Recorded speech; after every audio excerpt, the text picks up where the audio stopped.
Cette semaine, encore une fois, on jase cinéma avec Nicolas Vincent Poirier et on ajoute une actrice de soutien à la chronique cinéma.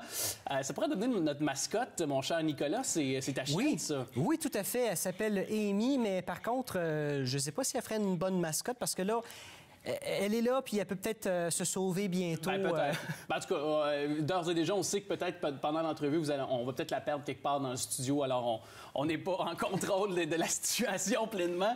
Mais côté cinéma, tu nous parles de Allier. Allier, oui, un film qui n'a rien à voir avec l'époque, d'ailleurs. Non, vraiment pas. Et d'ailleurs, je suis crampé, désolé. Mais film qui, avant même sa sortie, a fait beaucoup jaser pour une raison bien précise. C'est qu'on a prêté un idylle entre Marion Cotillard, tête d'affiche, et Brad Pitt aussi, avant même la sortie. Et ça s'est fait découlant de la séparation entre Angelina Jolie et justement Brad Pitt qui a secoué Hollywood et le monde entier. Faut comprendre aussi que Monsieur et Madame Smith, film dans lequel Angelina Jolie et Brad Pitt s'étaient rencontrés, avaient tombé en amour. C'était un film comme d'agent secret. Et ce film-là, si je fais le parallèle, exactement, oui. C'est encore un rôle d'agent secret, en quelque sorte, joué par Marion Cotillard. Donc là, il y avait comme plein d'ingrédients pour qu'on se pose la question, est-ce qu'ils sont tombés en amour? Ça a été démenti, pour la suite des choses, pour faire la petite histoire. Qu'est-ce que tu as pensé du film, mon cher? Outre ce petit scandale précédant le film, la sortie du film. Écoute, pour tous ceux qui ont vu la bande-annonce, l'histoire, elle est tellement simple. Deux agents secrets qui se retrouvent en mission à Casablanca, je pense. Deuxième Guerre mondiale. Ils doivent assassiner un ambassadeur allemand. Bon, c'est ce qu'ils font. Et là, tout à coup, ils tombent en amour pendant ce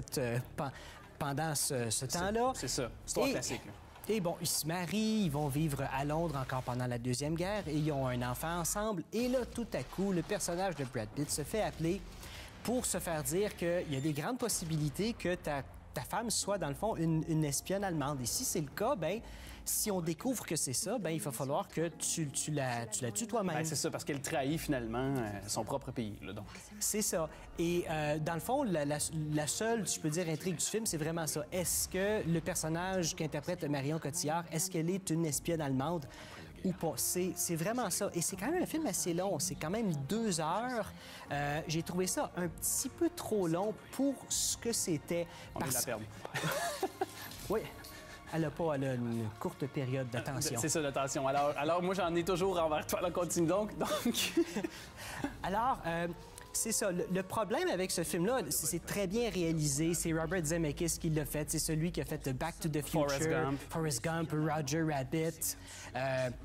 Et c'est un très beau film. Mais est-ce qu'on trouve justement sa signature à Zemeckis qu'on a pu apercevoir dans différents films qu'on a énoncés? Je trouve pas. C'est genre ça aurait pu être un film fait pour la télé avec beaucoup moins de budget, parce qu'on parle quand même de 85 millions de dollars de budget, ce qui est pas énorme pour ce type de film-là. Mais quand même, le problème avec ça, je trouve, c'est vraiment le scénario, parce que dans la première moitié du film, ou presque la première moitié du film, c'est vraiment leur rencontre à ces deux-là à Casablanca, l'histoire d'amour qui va se développer. L'histoire d'amour. Mais on a vu la bande-annonce, on le sait que dans le fond, le but du film, c'est pas ça, c'est ce qui va se passer. Donc on donne pas assez de temps à cette intrigue-là qui pourrait être intéressante, puis on passe trop de temps sur l'histoire en mots de rose, peut-être. Oui, et c'est très mince l'intrigue. Tu sais, Brad Pitt, c'est pas dans ce film-là, il joue pas les rôles de, on va dire, un James Bond qui va essayer de tout faire pour découvrir les mystères de je ne sais trop quoi. Non, c'est vraiment comme... Donc l'intrigue est mince, la profondeur du film est mince. Puis d'ailleurs, il y a comme une histoire, puis il précise là, parce que j'ai comme lu quelque part qu'il parlait comme avec un accent québécois dans le film, et que même Marion Cotillard, en marge du scénario, elle l'avait préparé un peu à l'accent québécois, là. Oui, c'est drôle. Pas, là.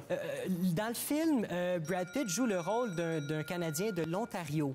Et au début du film, bon, on comprend que le personnage de Marion Cotillard a dit à toutes ses amies de Casablanca que son mari est un Français de Paris. Donc, on attend à ce qu'il y ait un accent français de Paris. Et quand Brad Pitt se met à parler en français, on peut pas comprendre qu'est-ce qu'il dit. Moi, j'étais obligé de lire les sous-titres parce que c'était pas très difficile à comprendre. Donc, que tous ces gens-là sur place à Casablanca, dans l'histoire du film, tout le monde pense que c'est un Français.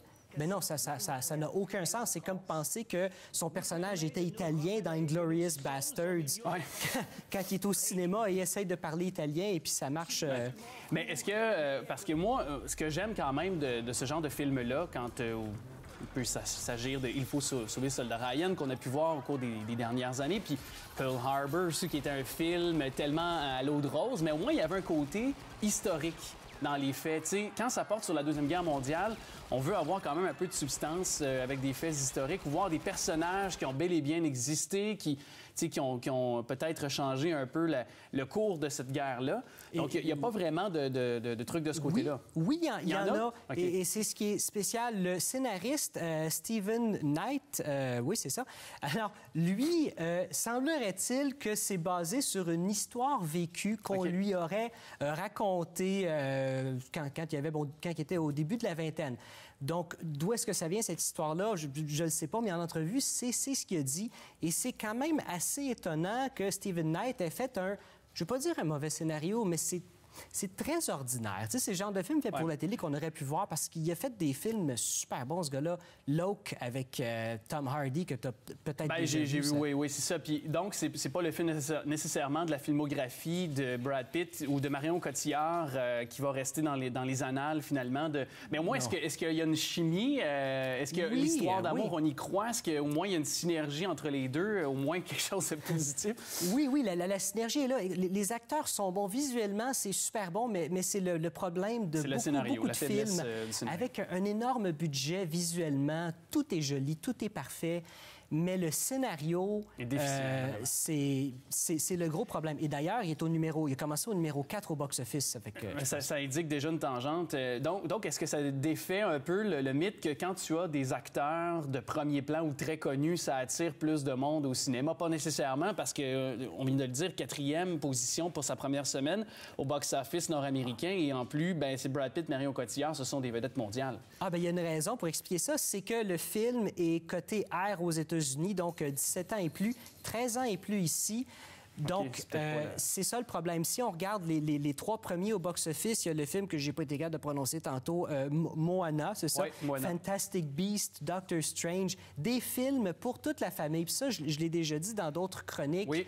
Un film 13 ans et plus ou 16 ans et plus, surtout aux États-Unis, ça change absolument tout et on le voit là-dedans. Le film n'est pas mauvais et il mérite d'avoir une meilleure position que la 4e au début.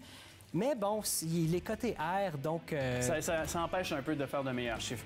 C'est tout le temps qu'on avait, mais on va d'ailleurs inclure dans le prochain Beethoven Amy, ta chienne, mon cher. Je te remercie, on se dit à bientôt.